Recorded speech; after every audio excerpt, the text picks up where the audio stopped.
말씀까지 이어지게 될 텐데 창세기 3장의 말씀, 다음 주는 이제 추수감사절인데 3장의 말씀을 이렇게 원복음하고 이렇게 한번 시간을 한번 맞춰보았습니다. 그래서 오늘 예배, 오늘 말씀하고 다음 주 말씀을 통해서 창세기 3장에 이 창세기 3장을 타락장이라고도 하지만 잘 보면 구속장입니다. 하나님의 은혜가 넘치는 장입니다. 그래서 추수감사절을 맞이해서 2주 연속해서 창세기 3장의 말씀 가지고 같이 나누도록 하겠습니다. 오늘은 이제 13절까지 말씀만 먼저 보겠는데요. 창세기 3장 1절부터 13절은 아담과 하와가 뱀의 유혹에 넘어가서 선악과를 따먹는 내용입니다. 이게 이제 인간이 행한 일입니다. 그런데 그들이 그날 바람이 불 때에 동산에 거니시는 여호와 하나님의 소리를 듣고 8절에 그들이 금령을 범한 그날 즉시 바로 그들이 선악과를 따먹고 하나님께서 그만 그 선악과를 따먹은 그날 바로 즉시 하나님께서 아담과 하와를 찾아가셔서 개입하셨다는 이 점이 중요한 내용입니다. 3장 1절로 13절에 이것은 하나님이 행해 주신 일입니다. 1절을 보시면요. 그런데 뱀은 여호와 하나님이 지으신 들짐승 중에 가장 강교하니라. 뱀이 여자에게 물어 이르되 하나님이 참으로 너희에게 동산 모든 나무의 열매를 먹지 말라 하시더냐 하고 이 평화로운 낙원에 간교한 뱀이 등장해서 유혹을 합니다. 자, 근데 여러분 우리가 제일 먼저 규명해야 될 것이 있습니다. 이 3장에 들어와서 제일 먼저 규명해야 될 것이 뭐냐면 이 뱀의 정체가 무엇이냐는 겁니다. 나 지금도 굉장히 헷갈려서 이렇게 사용하시는 분들이 많은데 분명하게 이 뱀의 정체가 무엇인지를 우리가 먼저 점검해 보는 게 좋겠습니다. 뱀 자체는 하나님을 대적하여 하나님과 인간 사이를 갈라놓아야 할 동기나 이유가 전혀 없다는 사실입니다. 그죠? 우리 동물 뱀 말하는 겁니다. 그죠? 그렇다면 이는 필시 뱀을 조종하고 있는 간교한 배후 세력이 있음을 의미하는 것입니다. 그래서 요한계시록 20장 2절 말씀에 보시면 여러분들이 아마 요한계시록 20장 2절 말씀도 항상 기억해 두셔야 할 것입니다. 바로 이 뱀을 규명할 때에 뱀이 어떤 누군가를 말할 때에 항상 우리가 요절같이 확인해야 되는 규절입니다. 요한계시록 20장 2절에 보면 용을 잡으니 곧 옛뱀이요 마귀요 사탄이라 이렇게 말씀하고 있습니다. 아주 한 번에 아주 해석을 해주고 있습니다. 주님께서는 사탄의 추종자들을 가리켜서 마태복음 23장 33절 이렇게 말씀하고 있어요. 뱀들아, 독사의 새끼들아, 너희가 어떻게 지옥의 판결을 피하겠느냐라고 책망하셨습니다.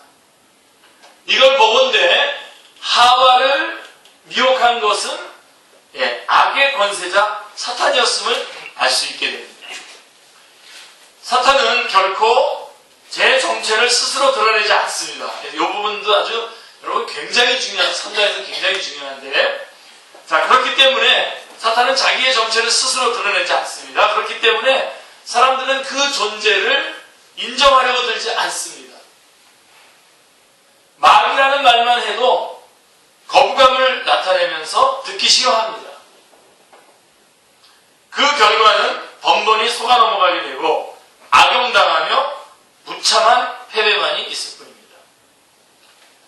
자, 나는 성령님을 믿는다라고 말하면서 그러나 악령은 믿지 않는다면 그것은 앞뒤가 맞지 않는 말입니다. 사탄을 부인하게 되면요 얼마 오래지 않아서 성령님도 부인하게 됩니다. 사탄은 1절에서 이렇게 아주 유도하는 질문을 합니다. 하나님이 참으로 너희에게 동산 모든 나무의 열매를 먹지 말라 하시더냐라고 유도하는 질문을 합니다. 이는 하와의 반응을 떠보기에는 아주 적절한 질문입니다. 하나님의 말씀에 의구심을 불러일으키면서 하나님의 사랑을 의심케 하는 질문이죠. 그래서 2절, 3절을 보면요. 여러분들은 지금 굉장히 중요한 부분의 말씀을, 설교 말씀을 지금 듣고 있는 것입니다. 2절, 3절 말씀해 보시면요. 여자가 뱀에게 말하되 동산 나무의 열매를 우리가 먹을 수 있으나 동산 중앙에 있는 나무의 열매는 하나님의 말씀에 너희는 먹지도 말고 만지지도 말라. 너희가 죽을까 하노라 하셨느니라 라고 대답을 하고 있습니다. 하와는 이 유혹하는 말에 대답할 필요가 대꾸하지 말았어야 옳습니다. 여러분 여러분들이 점점점 이제 삶의 시간들이 지금 늘어나면서 점점점 뭘 느끼게 되냐면 이제 어떤 말은 듣지도 말아야 되겠고 들었어도 대꾸하지 말아야 되겠구나 하는 일들이 많아집니다. 점점점 많아집니다.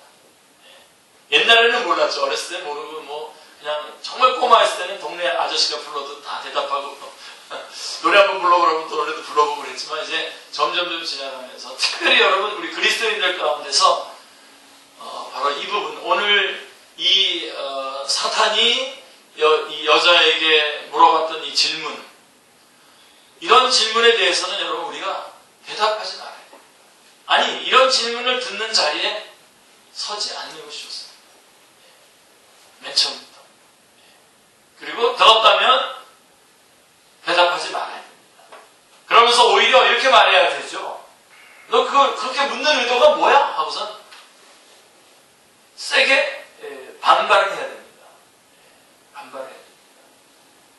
사실 요즘에 제가 우리 교회가 너무나 연약한 가운데 있기 때문에 제가 세게 좀 반발해야 되는데 우리 성도들한테 제가 반발 못하는 게 많아요.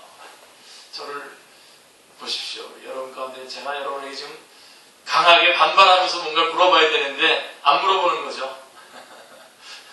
알아서 여러분들이 알아서 하시는데 자, 너 묻는 의도가 뭐야 이게? 그렇게 하든지 아니면 제가 이 말씀이 오늘 말하는 게 다가 아니기 때문에 여기를 이제 집중적으로 많이 할 수 없습니다만은 그렇게 해서 대꾸하지 말았어야 그 다음에 묻는 의도가 뭐냐고 물리쳤어야 하는데 만약에 그렇게 하지 못했다면 그래서 대꾸를 해야 됐다면 2절과 3절 말씀을 바꿔서 대답을 했어야 됩니다. 여러분 A 그러나 B를 강조하는 거죠. 그죠? A 그러나 B. 자, 이 2절 3절이 어떻게 되어 있냐면 이렇게 되어 있습니다. 사탄이 와서 묻습니다. 동산에 있는 모든 나무의 열매 이거 먹지 말라고 그랬다며 거꾸로 했죠. 그래서 그렇게 질문했어요. 그랬더니 대답을 어떻게 해야 되냐면 2절 3절을 뒤집어서 대답을 해야 됩니다.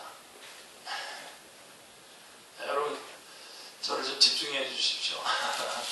예. 그래서 여자가 뭐라고 대답했냐면 동산에 있는 모든 나무의 실과는 다 먹을 수 있지만 그러나 동산 중앙에 있는 나무 열매는 먹지 말라고 했습니다. 이렇게 되면서 A 그러나 B 그러면서 뭘 강조했냐면 하나님께서 먹지 말라고 했다는 것을 강조한 거죠. 그래서 어떻게 됩니까? 하나님 이거 너무하신 거 아니야? 같이 동조하는 거죠. 근데 만약에 대꾸하지 말았어야 되면 만약에 대꾸하려면 이렇게 대꾸했어야죠. 동산 중앙에 있는 나무 열매를 먹지 말라고 했지만 그것은 우리를 위해서 그런 거고 그러나 하나님께서는 동산에 있는 모든 나무 열매를 얼마든지 먹으라고 했어 이 사탄아. 그러고서 그렇게 대답을 했어야 됩니다. 사탄아 물러가라. 그렇게 됐어야 되는데 이 여자는 어떻게 대답을 했냐면 반대로 대답했어요. 동산의 나무의 열매를 우리가 먹을 수 있지만 동산 중앙에 있는 나무 열매는 하나님의 말씀 너희는 먹지도 말고 거기다가 덧붙였죠. 만지지도 말고 덧붙였습니다. 이 하와의 대답에는 하나님에 대한 신뢰가 결여되어 있었던 것입니다.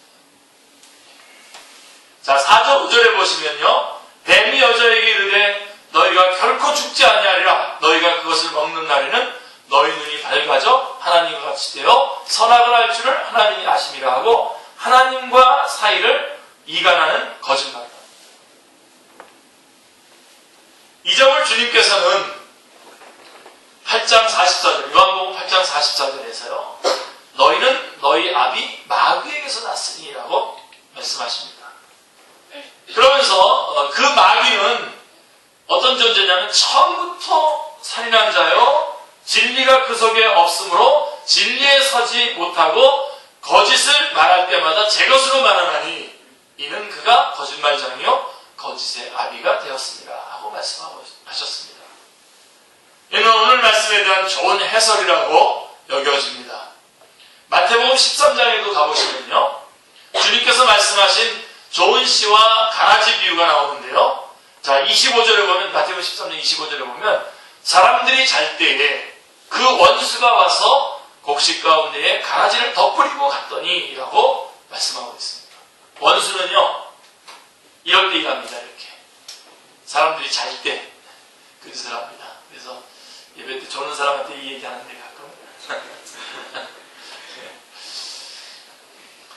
자, 원수는 사람들이 잘 때에 그 짓을 했습니다. 27절에 보면, 마태복음 13장 27절에 보면, 집 주인의 종들이 와서 말하되 주여 밭에 좋은 씨를 뿌리지 아니하였나이까? 그런데 가라지가 어디서 생겼나이까? 라고 말씀하고 있습니다.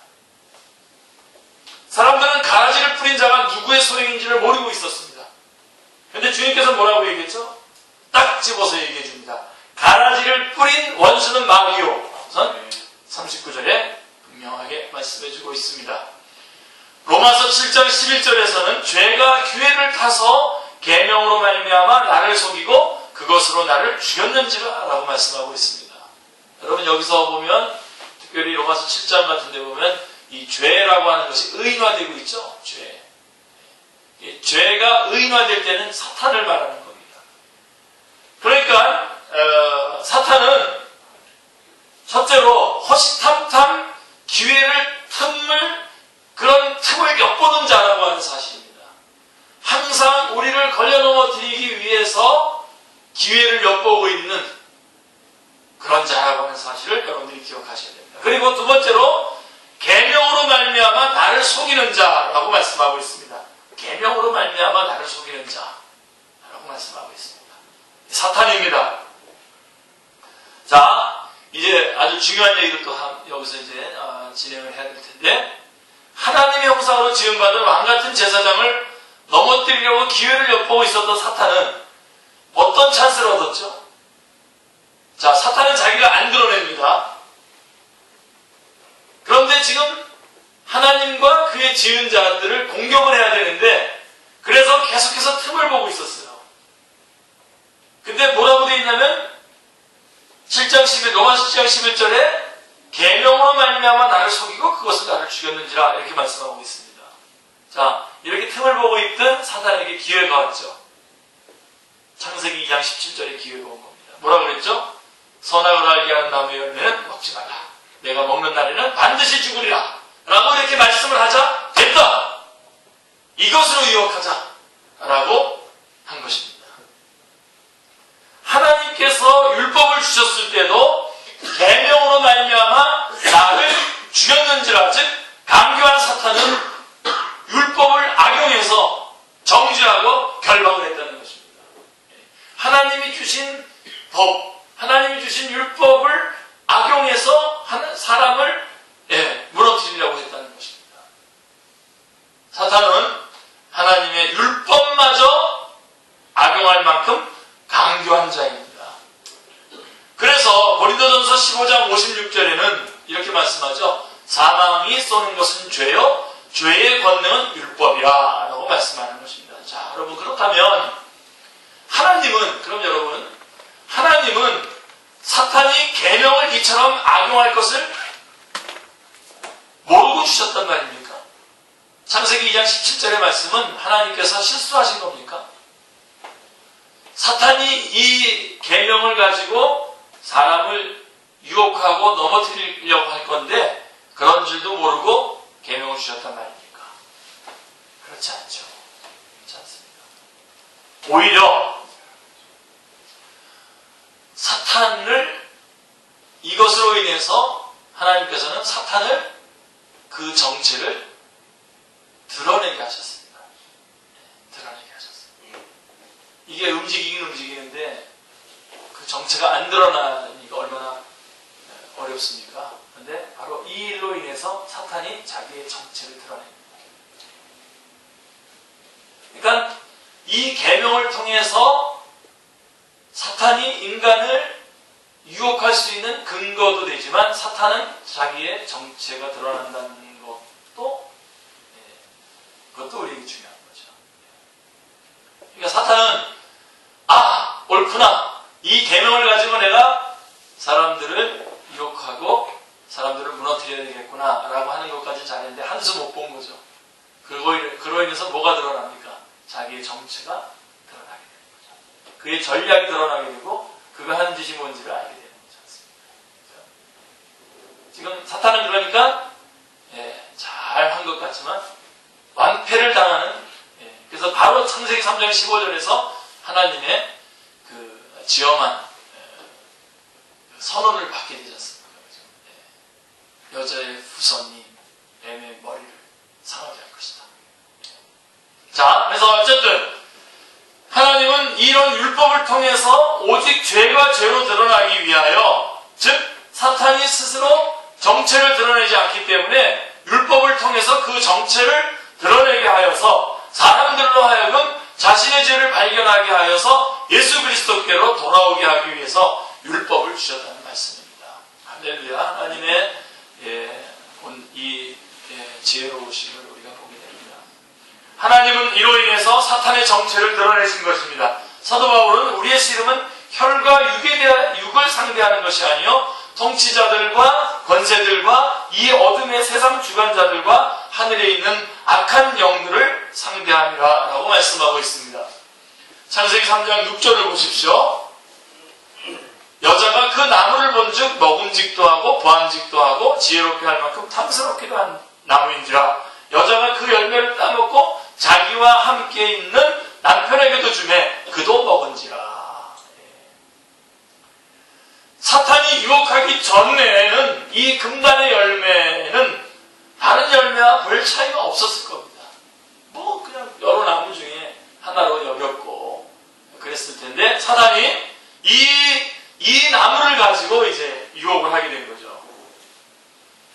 별 차이가 없었을 것이었는데 먹으면 너희 눈이 밝아져서 하나님과 같이 되리라 라고 하는 말을 듣고 보았을 때는 먹음직도 하고 보암직도 하고 지혜롭게 할 만큼 탐스럽기도 한 나무로 보였던 것입니다.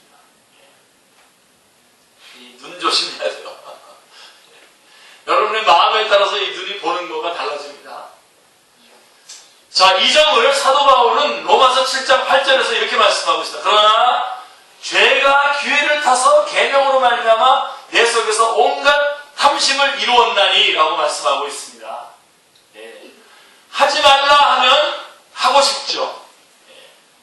먹지 말라 하면 더욱 먹고 싶어진다는 것이 이 죄성입니다. 여기 출입금지 그러면 한번 들어가 보고 싶은 게 이 죄성입니다. 이 점에서 사탄의 유혹을 허용하신 하나님의 의도가 무엇인가 하는 점입니다. 왜 이 사탄의 유혹을 하나님께서 허용하셨는가? 성경은 시험을 참는 자는 복이 있나니 야고보서 1장 12절에 시험을 참는 자는 복이 있나니 이는 시련을 견뎌낸 자가 주께서 자기를 사랑하는 자에게 약속하신 생명의 멸관을 얻을 것이기 때문이라고 말씀하고 있습니다. 여러분 우리가 선악과를 안 따먹는 것 그래서 기계적으로 안 따먹는 거가 중요한 게 아니라 선악과를 따먹지 말라고 했을 때에 많은 유혹이 있지만 그래도 안 따먹었을 때에 우리에게 기쁨이 있고 우리에게 그로 인한 생명의 멸관이 주어진다는 것입니다. 그래서 허락한 거예요. 그러니까 여러분 어떤 사람들 물어봐요. 왜 선악과를 만들어 놓고 왜 그것을 또 따먹을 수 있게 만들었냐. 선악과를 만들어놨으면 못 따먹게 하든지 거기다 철조망을 치든지 뭐 하여간 되려고 그러면 전기가 오르게 하든지 못 따먹게 할 것이지. 근데 여러분 그건 하나님의 마음이 아닙니다. 하나님은 우리를 완전하게 지으셨어요. 그래서 선악을 알게 하는 나무의 열매도 따먹을 수 있을 정도의 능력을 다 주시고 난 다음에 그래도 안 따먹기 원하시는 거죠. 그거는 그가 자원해서 이것을 안 따먹었기 때문에 하나님의 말씀을 지켰다고 하는 기쁨이 있을 것이고 그로 인한 생명의 멸관이 주어지게 되는 것입니다. 이게 중요해요. 그래서 기쁨 이게 참 중요합니다. 그리고 주님 앞에 예배 드리는 것도 여러분들이 정말 기뻐서 막 갈급해서 정말 간절히 원해서 드리는 그런 예배가 되시길 바랍니다. 정말 물론 우리가 서로 이렇게 같이 어떤 날은 또 내가 좀 쉬고 싶은 날도 있고 어떤 날은 좀 피곤해서 잠이 막 몰아오고 그래서 그럴 수도 있겠지만 그래서 서로 이렇게 부딪히면서 서로 도와줘야 되겠지만 그러나 여러분 궁극적으로 우리가 결국 어떻게 해야 됩니까? 우리 한 사람 한 사람이 사실은 이런 선한 경쟁은 있어야 됩니다. 예배를 사모하는 이 선한 경쟁 말이에요. 그런 기쁨으로 이것들을 하는 경쟁들이 있어야 됩니다. 의무적으로 하는 거 말고요. 제가 안타까워하고 있는 게 바로 우리 성도들에게 안타까워하고 있는 게 바로 그 부분입니다. 왜 기도하는 거를 기뻐서 기도하는데 당연하고 예배가 너무 사모해서 또 예배 가운데 또 말씀 듣는 시간이 하나님의 말씀을 듣고 싶은 게 얼마나 하나님의 말씀을 듣는 게 기뻐야죠. 여러분 어떤 사람 까는 얘기 누구 비난하고 누구 까발리는 얘기 이런 거 하면 다들 눈이 번쩍 지금 한 사람도 안 좋을 겁니다. 근데 만약에 하나님의 이야기만 하면 그냥 다들 그게 그런 거지 그 얘기가 그 얘기 이렇게 되는데 여러분 지금 창세기 3장 제가 말할 때 뭐라고 얘기했습니까? 지금 어마어마하게 중요한 장을 지금 저희가 지금 말씀을 듣고 있는 거거든요. 이거는 굉장히 중요한 원리들이 여기 아주 가득 담겨져 있습니다. 그래서 이 원리를 딱 붙잡고 요한계시록 22장까지 쫙 가야 돼요. 여기 있는 이 원리들이 우리의 삶에서 아주 중요한 원리들입니다. 그래서 이것을 기뻐하셔야 돼요. 그래서 허락하신 거예요. 놓치지 마세요, 여러분. 절대로 여러분들이 자원해서 이런 것들을 감당해 나가는 날까지 주님께서 그렇게 하시기를 원하셔요. 그래서 성령님이 역사하시는 겁니다. 그래서 허락하신 거예요. 아담과 하와의 무죄성은 하나님께로부터 난 것으로 이것을 원의라고 합니다. 원의.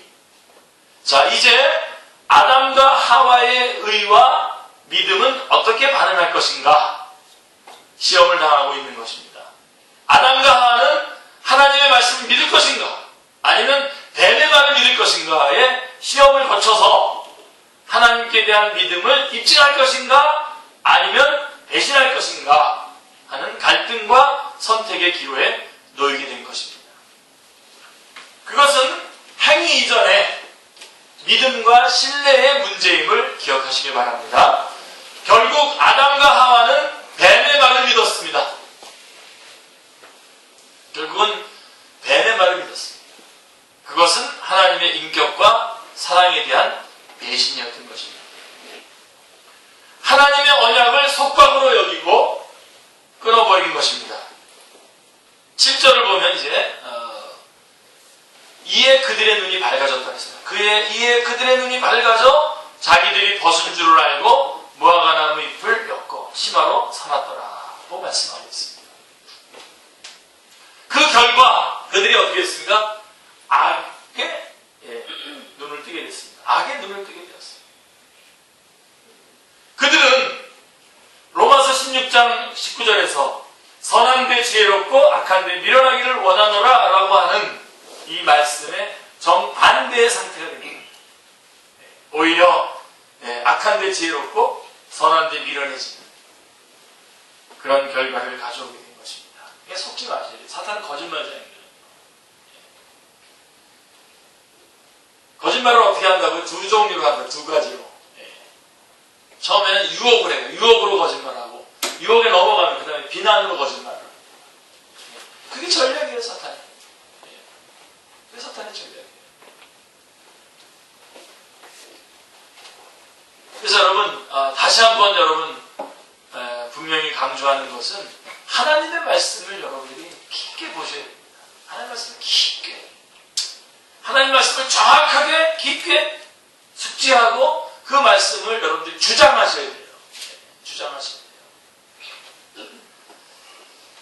자, 그래서 죄를 범하기 이전에는 벌거벗었으나 부끄러워 아니하던 그들 사이는 무화과 나무 잎으로 가리기를 시작했으며 아담은 내 뼈 중에 뼈요 살 중에 살이라고 고백했던 하와에게 자기의 죄를 전가했습니다.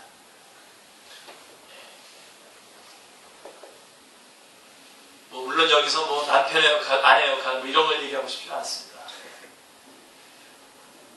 이렇게 된 겁니다. 죄가 이렇게 된 겁니다. 산중에 살이오라고 고백했던 그 사람에게 이 여자 때문에 내가 이걸 먹게 됐어요. 그러면서 이 죄가 모든 것들을 다 파멸시키는 거예요. 하나님과의 관계도 깨지고 옆으로의 관계도 깨지는 것입니다. 자, 8절에 보십시오. 자, 이제 그러나 이 창세기 3장은 그렇게 어두운 이야기로만 계속 진행되지 않습니다.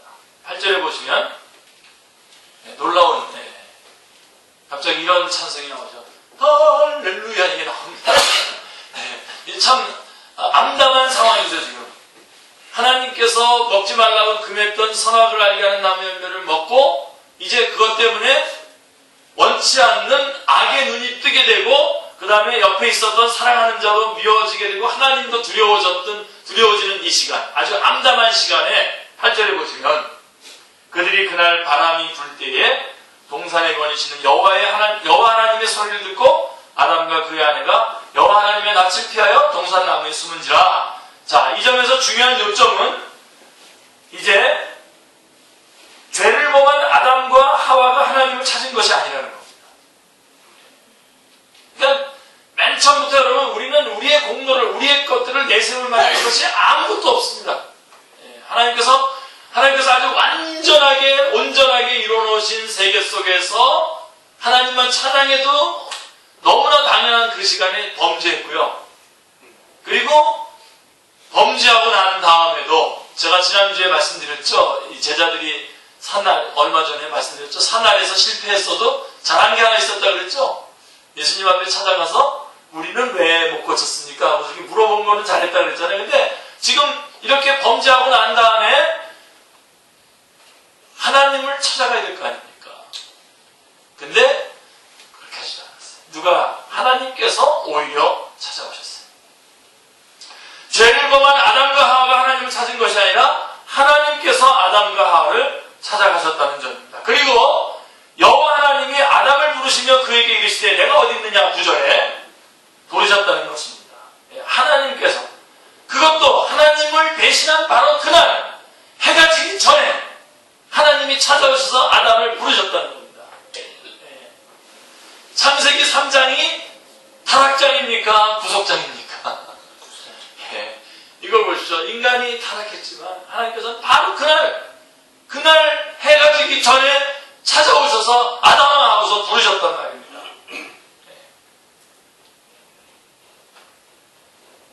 8절로 13절에는 하나님께서 내가 어디 있느냐 또 그 나무 열매를 내가 먹었느냐 하고 물으시는 것이 두 번이나 등장합니다. 하나님께서 그들이 까먹고 숨은 것을 모르시기 때문에 물으신 게 아닙니다. 죄를 지은 지금의 상태, 지금의 처지가 어떤 상태로 전락했는가를 일깨우시는 말씀인 것입니다. 죄인을 찾아오신 사건이 임마누엘이요 내가 어디 있느냐라고 부르시는 그 부르심은 바로 복음 초청인 것입니다. 아멘. 놀랍게도 하나님의 찾으시는 일은 전 역사를 통해서 계속 반복되고 있으며 지금도 일어나고 있다는 사실입니다. 지금도 하나님은 찾고 계십니다. 이 성경에 일관되게 나타나는 이것은 성경에 일관되게 나타나는 하나님의 사랑이요 은혜입니다. 하나님께서는 이제도 나는 의인을 부르러 온 것이 아니요 죄인을 부르러 왔노라고 마태복음 9장 13절에 말씀하고 있는 것입니다. 지금도 주님은 죄인을 부르러 오셨다고 지금도 부르고 계십니다. 그들은 마땅히 내가 여기 있나이다 죄인으로 하실 때에 나를 부르소서 하고 응답했어야 합니다. 그런데 10절에 뭐라고 되어 있습니까? 이르시되 내가 동산에서 하나님의 소리를 듣고 내가 벗었으므로 두려워하여 숨었나이다. 이것이 죄를 범한 아담의 고백입니다. 하나님을 피하여 숨게 만들었습니다. 죄는 하나님을 피해서 숨게 만듭니다. 피하게 만듭니다. 인간으로서는 자신들이 저질러 놓은 엄청난 죄에 대한 결과를 해결할 길이 없었고 다만 피하여 숨을 뿐이었습니다. 하나님께서는 그들을 버려두시지 않으시고 즉시 개입하셨습니다. 즉시 개입하셨습니다. 이게 복음입니다. 하나님은 즉시 개입하셨습니다. 하나님께서 아담을 찾으신 것도 정죄하시려고 찾은 게 아닙니다. 정죄하시려고 하는 것이 중점이 아니라 구원해 주시려고 하는 데 중점이 있었던 것입니다. 구속입니다. 이를 위해서가 아니라면 그들을 찾을 필요가 없습니다. 구속해 주시려고 하는 것이 아니라면 찾을 필요가 없습니다. 그냥 그대로 쳐버려버리면 되는 거죠. 그러므로 내가 벗었으므로라고 한 말은 이것은 육체적인 벌거벗음을 말하는 것이 아님을 여러분들이 아시겠죠. 그죠? 하나님 앞에 죄인의 상태를 나타내는 표현인 것입니다. 성경은 히브리서 4장 13절에 지으신 것이 하나도 그 앞에 나타나지 않음이 없고 우리의 결산을 받으실 이에 눈앞에 만물이 벌거벗은 것 같이 드러나느니라 라고 말씀하고 있습니다. 요한계시록 6장 15절로 17절, 사실은 이 요한계시록 6장 15절로 17절 말씀도 지금 저희가 요한계시록 6장이 지금 우리가 지금 설교 지금 요한계시록 쭉 앞에서부터 오다가 지금 5장까지 하면서 지금 남아 있는데 곧 이 말씀도 우리가 같이 전하게 될 텐데요. 6장 15절로 17절을 보면 아주 이런 장면이 나옵니다. 땅의 임금들과 왕족들과 장군들과 부자들과 강한 자들과 모든 종과 자유인이 굴과 산들의 바위 틈에 숨어 산들과 바위에게 말하되 우리 위에 떨어져 보좌에 앉으신 이의 얼굴에서와 그 어린 양의 진노에서 우리를 가리라. 그들의 진노의 큰 날이 이르렀으니 누가 능히 설명?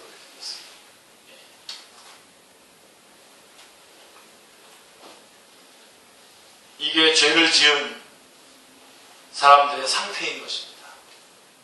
아담은 인류의 시조로 원죄를 범한 자입니다. 그런데 여러분, 아담은 또한 내가 벗었으므로 라고 최초로 자기의 벌거벗음을 고백한 자이기도 합니다.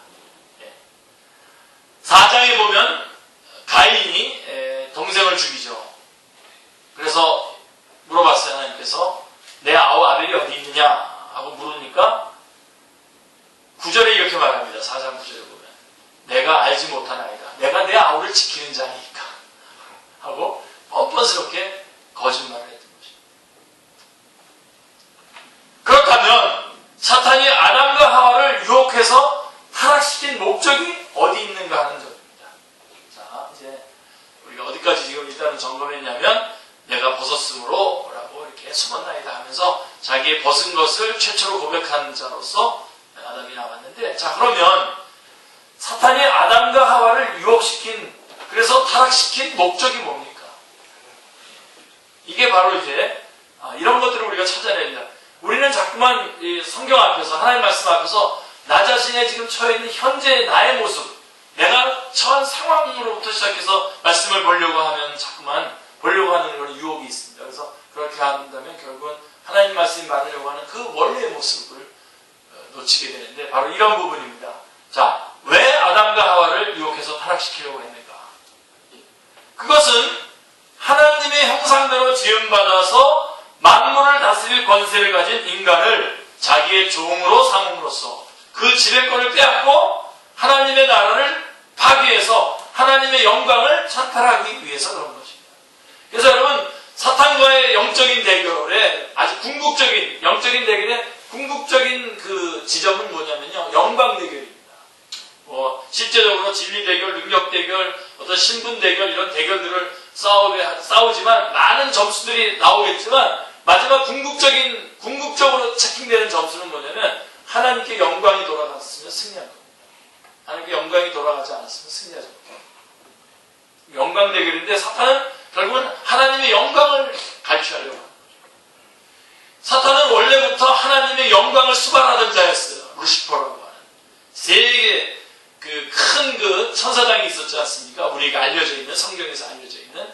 그래서 가브리엘 천사는 하나님의 그 기쁜 소식을 전해주는 그런 천사장이었고, 미가엘은 싸움을 하는 천사장이었고, 이 루시퍼는 하나님의 영광을 수반하던 자인데, 하나님의 영광을 수반해서 하나님 앞에 올려드리는 게 이게 억울했던 거예요. 자기가 갖고 싶었던.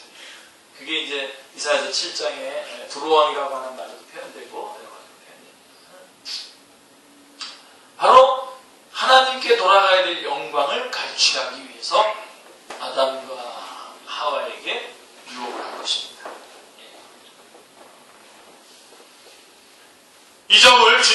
예수님께서는 이렇게 비유를 들어주셨죠. 악한 농부 비유. 마태복음 21장에 여러분 악한 농부 비유 아십니까? 35절부터 39절 말씀해 보시면 농부들이 종들을 잡아 하나는 심히 때리고 하나는 죽이고 하나는 돌로 쳤거늘 다시 다른 종들을 처음보다 많이 보내니 그들에게도 그렇게 하였는지라. 후에 자기 아들을 보내며 이르되 그들이 내 아들은 존대하리라 하였더니 농부들이 그 아들을 보고 서로 말하되 이는 상속자니 자 죽이고 그의 유산을 차지하자 하고 이에 잡아서 포도원 밖에 내쫓아 죽였느니라 라고 이렇게 말씀하고 있습니다. 그러므로 인류가 타락한 이후에 악의 세력을 뭐라고 얘기하냐면 우리 잘 띄워줬죠? 요한복음 12장 31절에 그 다음에 16장 11절에 보면 뭐라고 하냐면 이 세상 임금이라고 되어 있습니다. 이 세상 임금. 그 다음에 에베소서 2장 2절에는 공중의 권세 잡은 자. 에베소서 6장 12절에는 이 어둠의 세상 주관자라고 이렇게 부르고 있는 것입니다. 그래서 하나님께서는 나는 나를 위하여, 여러분 이런 말씀, 하나님이 하실 이런 말씀 꽉 붙잡으셔야 됩니다. 이사야서 48장 11절인데요. 나는 나를 위하여 일을 이룰 것이라. 내가 어찌 내 이름을 욕되게 하며 내 영광을 다른 자에게 주지 아니하리라 라고 선언하십니다. 이게 제일 큰 원칙입니다, 여러분. 하나님은 절대로 하나님의 영광을 뺏기지 않습니다. 그래서 여러분 제가 이 영광 대결이라고 하는 여기다 넣고 모든 것들을 여러분 적용하세요. 어떤 분은 구원 받았어도 취소될 수 있다고 얘기하는데요. 이런 말씀을 놓치고 있는 겁니다. 우리의 구원은요, 하나님의 영광과 결부가 되어 있는 것입니다. 하나님은 절대로 영광을 빼앗기지 않습니다. 우리를 통해서 우리를 구원하시는 것이 하나님의 영광을 드러내는 것인데 그 영광을 다시 빼앗긴다? 빼앗기지 않죠. 몰라도 한참 모르고선 하는 얘기입니다. 사랑하는 성도님들, 하나님의 구원 계획에는 하나님의 이름과 명예가 걸려있다는 점을 명심하시기 바랍니다. 이것을 붙잡고 큰 원칙으로 삼고 모든 것들을 여기다가 적용하셔서 행하시길 바랍니다. 제일 큰 원칙입니다. 제일 큰 원칙. 내가 이 사람하고 결혼해야 될 것인가 안 될 것인가, 하나님께 영광이 돌아갈 것인가 안 돌아갈 것인가 보시면 됩니다. 많이 하나님께 영광이 안 돌아가는 어떤 일들이 나에게 주어졌는데도 현실적인 이유들을 대면서 그걸 붙잡잖아요. 저도 그렇게 많이 붙잡고 살아왔는데요. 와보니까요, 붙잡은 만큼 100배나 더 손해가 나더라고요. 지금은 그게 좋은 것 같은데 사실은 지나보면 엄청난 마이너스. 그래서 우리 그리스도인들은 어떤 사람이냐면 하나님의 영광 앞에서 벌벌 떠는, 하나님의 영광이라면 모든 것을 다 상대화할 수 있는 그런 사람을 그리스도인이라고 합니다. 그런 분들이 되시길 바랍니다. 아주 비현실적이라고 생각하지만 여러분 그게 가장 현실적인 사람입니다. 제가 이거 늘상 물어보는 건데 한번 물어볼까요, 다시? 자, 제가 물어보면 제 마지막이 답입니다. 전에는 대통령도 많이 바뀌었네. 자, 제일 먼저 첫째로 이기남 목사를 믿고 살아가는 사람. 두 번째로 박근혜 대통령을 믿고 살아가는 사람. 세 번째로 하나님을 믿고 살아가는 사람. 어느 사람이 가장 합리적인 사람입니까? 큰일 납니다, 여러분. 앞에 있는 사람들 믿다가. 하나님을 믿는 게 가장 합리적이에요. 가장 현실적이에요. 그래서 이렇게 결정하세요. 어떤 일이 딱 여러분에게 주어지면 일단은 여러분 어떤 걸 결정할 때 무조건 먼저 결정하지 마시고 일단 결정을 딱 약간 비워요. 그리고선 하나님 앞에 이게 물어요. 이게 하나님의 영광이 돌아갈 것인지 아니면 하나님 앞에 영광이 돌아가지 않을 것인지 묻고선 하셔야 됩니다. 특별히 우리 젊은 분들. 한 분이 이번에 광주에 제가 갔는데 한 자매가 이번 겨울에도 빨리 아르바이트를 해서 등록금 이런 것들을 잘 적어야 된다. 그래서 제가 신학생이에요. 그래서 물론 제가 책임을 안 진다는 그런 입장을 분명히 하면서도 뭐라 그러냐면 아르바이트 하지 말고 그 2달 동안을 하나님의 말씀을 좀 깊이 파고 공부하면 안 좋겠나. 신학생인데. 그리고 뭐 그런 것들은 좀 파운드리즘을 좀 받아서 해야 되지 않겠나. 그 싱싱한, 그 젊은, 그 신학교에서 공부하고 있는 그 기간에도 그냥 아르바이트 해가지고 그냥 해서, 아까 우리 중국 자매님들 다 아르바이트 열심히 하고 있는데, 뭐 그것에 대해서 뭐라 그러는 얘기가 아니에요, 지금. 제가 이건 신학생한테 얘기하는 건데, 그래서 그 시간을 오히려 더 열심히 하나님의 말씀을 더 깊이 파서 정말 전문가가 되고, 또 영어도 하루에 한 4시간씩 공부해요. 방학 동안에 한 4시간씩 공부하고 그래서 영어에 대해서 좀 신경을 가지고 있으면 신학 공부하기 더 좋지 않겠나. 그렇게 제안했습니다.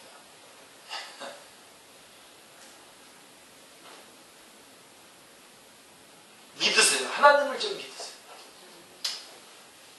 하나님을 믿으셔야 되는 게, 하나님을 안 믿고 내 계산이 먼저야. 그래서 하나님께 영광이 돌아갈 거에 대한 그쪽 계산기가 있거든요. 영광으로 돌아가는 계산기가 있어요. 따로. 하나님 말씀에다 이렇게 집어넣었다 빼면 그 계산기 딱 나오거든요. 답이. 근데 그쪽 계산기는 안 사용을 해요. 그쪽 계산기를 사용하셔야 됩니다. 영광되게 됩니다. 영광되게 됩니다. 하나님은 절대로 내 영광을 다른 자에게 주지 않겠다고 말씀하셨습니다. 하나님의 구원 계획에는 하나님의 이름과 명예가 걸려있다는 점을 명심하시길 바랍니다. 자, 육신의 죽음은 육체와 영혼이 분리입니다만은 영적인 죽음은요, 생명의 근원 되시는 하나님과의 분리를 의미합니다. 우리 축제교회에서는 제가 자주 대지에서 뿌리가 뽑힌 나무와 같은 것을 비유를 많이 들었는데요. 영적인 죽음은 꼭 뭐와 같으냐면 대지에서 뿌리 박혀 있어야 할 나무가 그 대지로부터 뿌리가 뽑혀 있는 상태를 말하는 것입니다. 하나님과 분리된 거죠. 생명의 근원이고 모든 것의 공급원이시고 자원이신 하나님으로부터 관계가 끊어지는 겁니다. 그게 영적인 죽음입니다. 범죄하면은 즉각적으로 바로 이 영적인 죽음이 오게 되는 겁니다. 바로 이 죽음을 말하는 겁니다. 반드시 죽으리라고 했던 말씀이 바로 이 말씀입니다. 이 선악을 알게 하는 나무 열매를 먹지 말라 먹으면 반드시 죽으리라고 했던 그 말씀이 바로 그 말씀인 것입니다.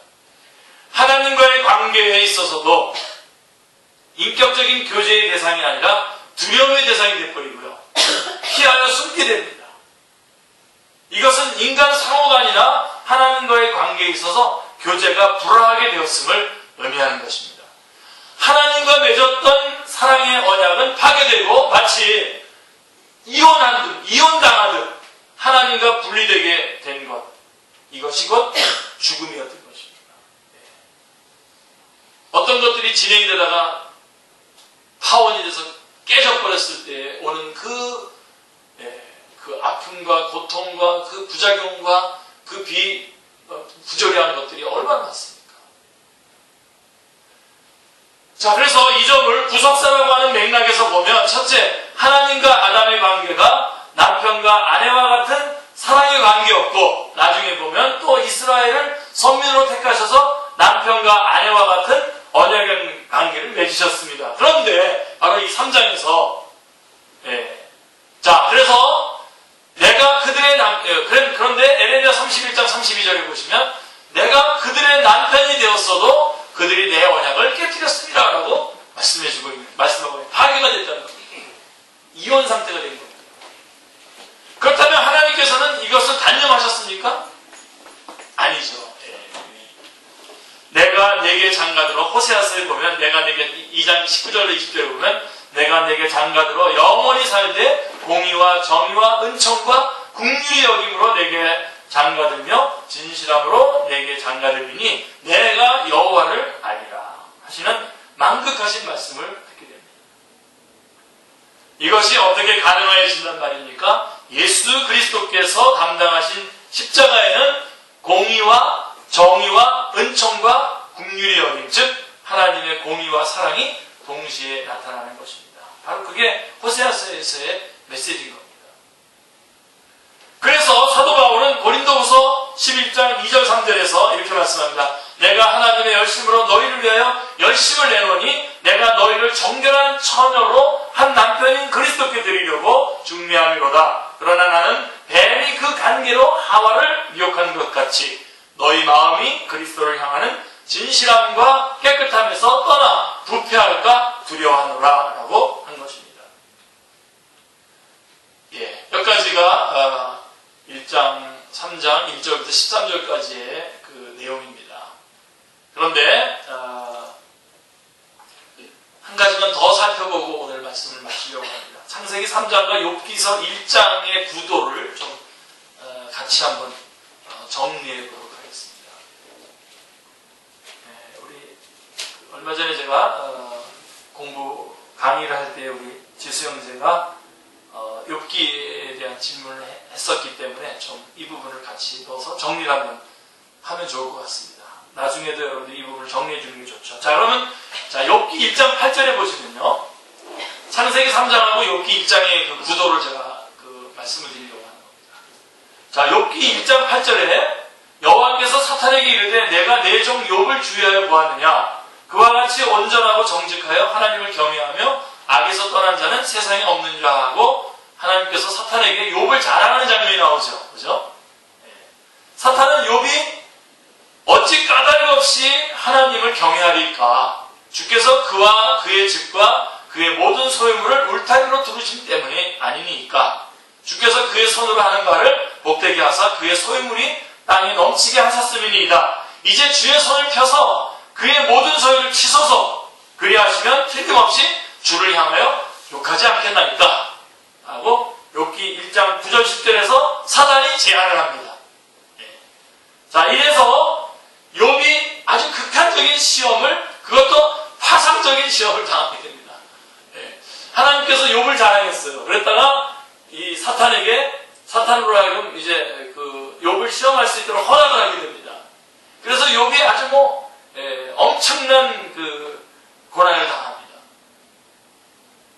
자, 욥의 반응이 어땠습니까? 그런데 욥기 1장 21절 22절을 보시면 이르시되 내가 모태에서 알몸으로 나왔사온즉 또한 알몸이 그리로 돌아가올지라 주신 이도 여호와시오 거두신 이도 여호와시오니 여호와의 이름이 찬송을 받으실지니라 하고 이 모든 일에 욥이 범죄하지 아니하고 하나님을 향하여 원망하지 아니하니라 이렇게 말씀하고 있습니다.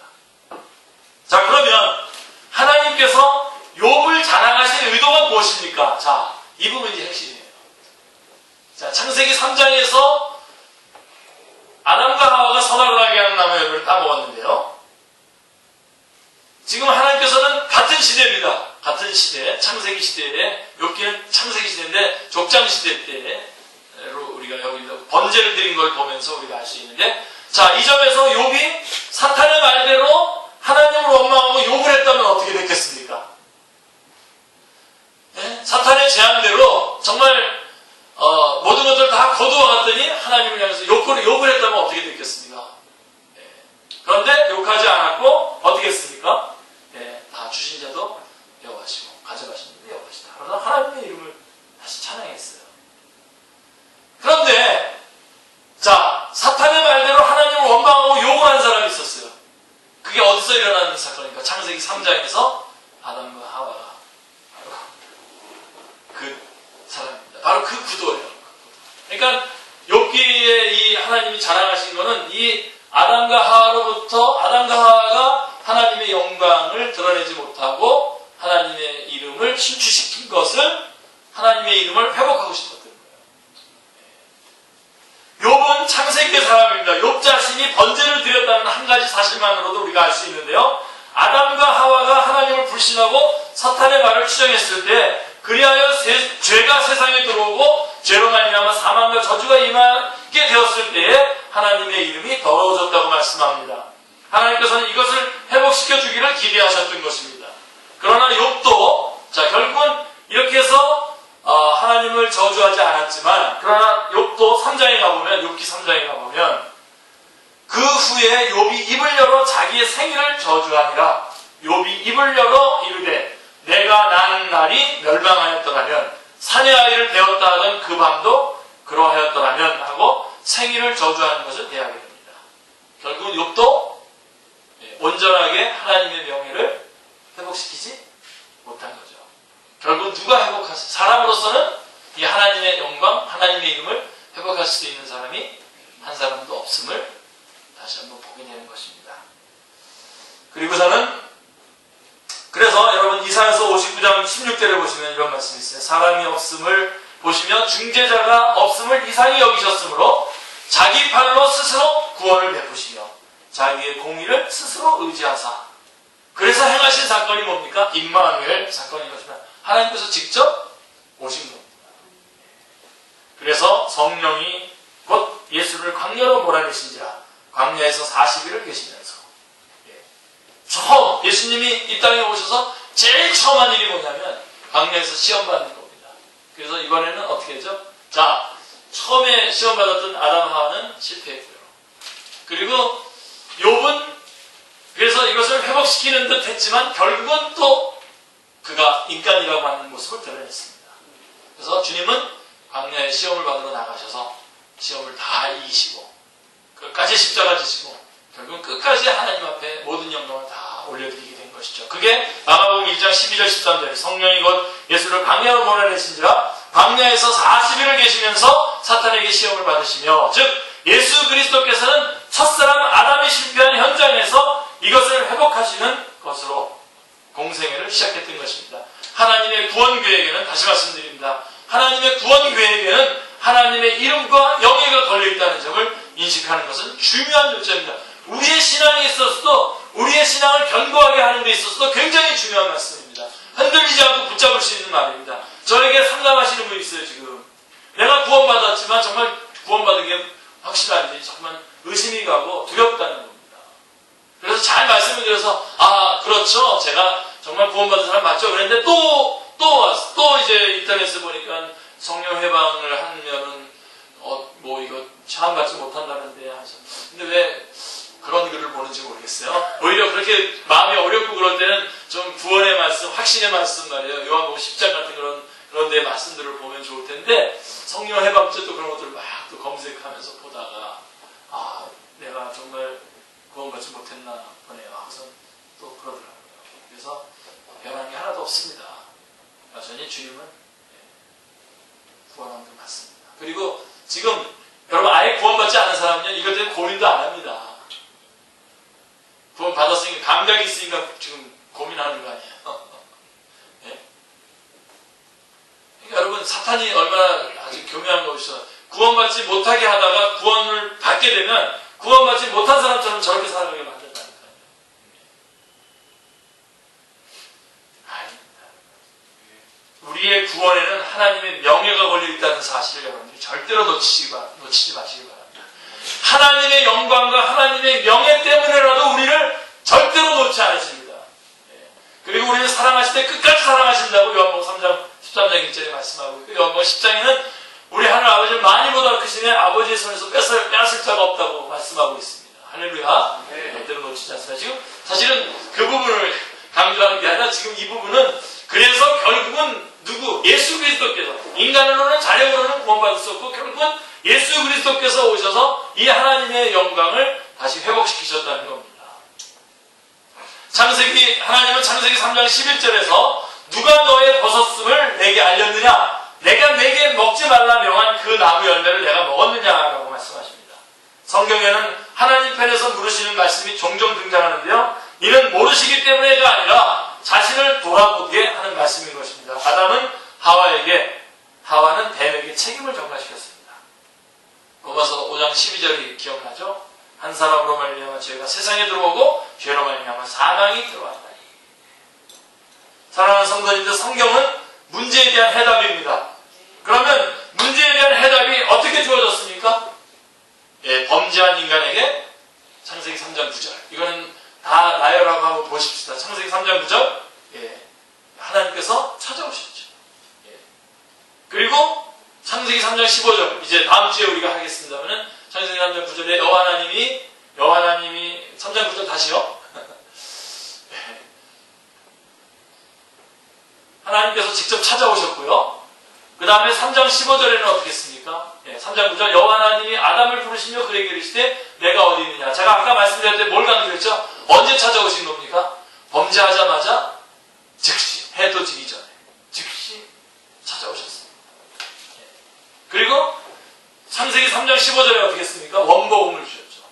내가 너로 여자와 원수가 되게 하고 내 후손도 여자의 후손과 원수가 되게 하리니 여자의 후손은 내 머리를 상하게 할 것이요 너는 그의 발꿈치를 상하게 할 것이니라 하시고 말씀하고 있습니다. 어마어마한 선언을 해주실 겁니다. 이것은 저희가 다음 주에 좀 이 부분을 또 아주 집중적으로 같이 나누도록 하고 그 다음에 21절에 가면 어떻게 됩니까? 여호와 하나님이 아담과 그의 아내를 위하여 가죽옷을 지어 입히셨다. 자, 그래서 이 원복음은 그래서 범죄한 인간의 문제 해결로 하나님께서 예수 그리스도를 보내주시겠다고 지금 약속하고 있는 거 아닙니까? 그래서 이 원복음은 자 아브라함 언약으로 창세기 22장 18절에 아브라함 언약으로 이어지고 그 다음에 사무엘하 7장 12절부터 16절 12절 16절에 다윗 언약으로 이어지고 결국 예수 그리스도께서 이 땅에 오셔서 십자가에 달려 돌아가시면서 다 이뤘다고 선언하심으로써 완성이 되어서 마치 우리가 가나안 땅을 정복하듯이 이 완성되었지만 우리가 정복을 해서 결국은 요한계시록 21장 6절에 알파와 오메가이시고 처음과 나중이신 그 주님으로 말미암아 이 모든 것들이 다 이루어져서 이기는 자에게 주어지는 상속이 이제 주어지게 되는 것입니다. 범죄한 인간을 구속하여 주시는 주님을 찬양합니다. 할렐루야. 하나님 아버지 너무나 감사합니다. 정말 저희들은 죽을 수밖에 없는 죄와 사망과 심판과 지옥의 길을 갈 수밖에 없는 자들이었는데 주님께서 구원해 주셨습니다. 그리고 구원해 주셨을 뿐만 아니라 하나님 이제는 그 구원의 감격을 가지고 살아갈 수 있도록 끊임없이 저희 가운데에 하나님 성령님으로 역사해 주시는 것 감사합니다. 하나님 저희가 혹 저희들의 모습을 보면서 마치 구원받지 못한 사람처럼 보일 때라도 하나님께서 저희들을 구원하실 때에 그것은 하나님의 영예와 하나님의 이름이 걸려있는 하나님의 귀한 역사임을 저희가 기억하게 하여 주시옵시고 하나님 저희가 죄를 짓지 않기 위해서 하나님 피 흘리게 싸우지만 혹 범죄했을지라도 하나님 사탄에게 저희들의 모든 것들을 넘겨주지 않도록 주님 저희들을 붙잡아 주시고 저희가 이 하나님의 이 온전하신 그 사역을 붙잡을 수 있도록 하나님 인도하여 주시옵소서. 범죄한 날 바로 그날 바로 즉시 주님 찾아와 주셨고 원복음의 하나님 말씀으로 사탄에게 선포하셨고 또 가죽옷을 해 입히심으로 말미암아 하나님 오히려 창세기 3장이 구속의 장, 구원의 장인 것을 저희가 알 수 있게 해주셔서 주님 감사합니다. 이제 주님만 붙잡게 하여 주시고 주님께서 저희들을 구속해 주셨사오니 구속받은 자로서의 합당한 삶으로 하나님 앞에 온전히 나아갈 수 있는 저희들의 남은 생애가 되게 인도하여 주시옵소서. 저희들을 죄악 가운데 있는 저희들을 구원해 주신 주님을 찬양합니다. 예수님의 이름으로 기도드리옵나이다. 아멘.